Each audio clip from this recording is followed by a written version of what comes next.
दोस्तों आप सभी के सामने स्क्रीन पर एक प्रश्न दिया गया जो कि आरआरबी एएलपी 2024 में आया और अभी आरआरबी ग्रुप डी के एग्जाम लगातार चल रहे हैं और 2025 में भी इसी तरह के प्रश्न लगातार अभी बन रहे हैं जो भी रिसेंटली चल रहा है।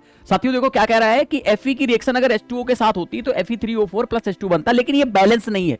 तो आप इसे कैसे बैलेंस करोगे? पहली बात तो क्या है दोस्तों, आप सभी के सामने ये एनसीईआरटी क्लास 10 के चैप्टर नंबर 1 में सीधे मेंशन किया गया, शुरुआत में ही इसका सबसे पहले इसे मेंशन करते हैं। देखो कैसे दिया गया है कि जब आपके सामने यहां संतुलित रासायनिक समीकरण की बात करता है तो जब आप स्केलेटन बनाते हो, देखो किसी भी रिएक्शन को बनाने का सबसे पहला तरीका होता है आप उसके स्केलेटन को बनाकर रखते हो। स्केलेटन मतलब होता है अगर आप उसे शब्दों में लिख रहे हो तो बहुत लॉन्ग हो जाएगा, तो शब्दों में ना लिख करके उसे वर्डिंग में ना लिख करके उसे सिंबल्स के माध्यम से रखते हो। जैसे ये सब सिंबल में रखे गए, इसके अलावा इसकी पोजीशन बता दी जाती, मतलब ये बताया किस स्टेज में, जैसे ये सॉलिड है, ये गैसेस फॉर्म में वाटर लेता है तो यहां से Fe3O4 जो बनता है ये सॉलिड बनता है और H2O जो बनता है वो आपका गैस बनता है। अब दोस्तों H2 जो बनता है दोस्तों H2O नहीं, H2 जो बनता है वो गैस में बनता है। अब दोस्तों मैं आपको बता दूं, अगर आप यहां देखोगे तो ये किस तरह से प्रश्न करा जाता है वो मैं तरीका बता रहा हूं। प्रश्न करने का दोस्तों तरीका ये होता है कि 4 Fe के मॉलिक्यूल्स हैं और Fe के 4 यहां भी होने चाहिए, तो इसमें 4 नहीं है।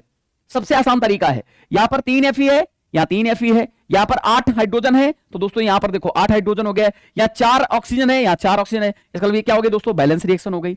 अगला देखना चाहो 2 Fe है, 3 Fe है, बैलेंस नहीं हुई। तो आपका सबसे सिंपल तरीका है कि जब आप रिएक्शन कर रहे हो तो आप ना उस रिएक्शन में एलिमिनेशन प्रोसेस अपनाइएगा कि जो आपका बैलेंस नहीं दिखाई दे रहा है उसे आप हटाते जाओ। तो बैलेंसिंग आप क्या करोगे, आप इसके परमाणुओं की संख्या जो है ना, जो एटम्स की संख्या उसे काउंटिंग करके आप निकाल सकते हो। तो आप ये समझ गए। अब आप सभी के लिए दोस्तों ये होमवर्क है, इसे आप कमेंट बॉक्स में बताओगे और ये प्रश्न आपके सामने भाई लगातार एग्जाम में आ रहा है, इसलिए आप समझते हो कि ये बहुत आपके लिए इंपॉर्टेंट है। ठीक है ना साथियों, तो इसे कमेंट बॉक्स में जरूर बताइएगा। धन्यवाद।